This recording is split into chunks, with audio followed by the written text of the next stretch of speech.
जिले SPD we Srinivas Rao ने Medak district police office में मुनक़िदा प्रेस कॉन्फ्रेंस से खिताब करते हुए बताया है कि जारिया माह की 7 तारीख को मेदक टाउन के ऑटोनगर में वाक़ SBI बैंक में नामालूम चोर दाखिल हुए और रात के वक्त बैंक को लूटने की कोशिश की। उन्होंने बताया है कि सारखों की ये टोली ने कोडीपल्ली में वाइंस और गुमड़ी दिला पुलिस स्टेशन हुदूद में ATM लूटने की भी कोशिश की।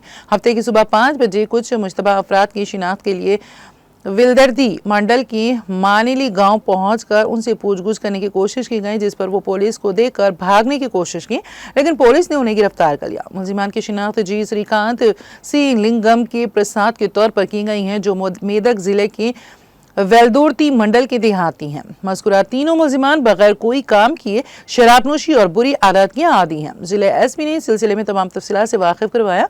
इस मौके पर district additional SP Mahendra, DSP Prasanna Kumar और टाउन CI महेश भी मौजूद थे।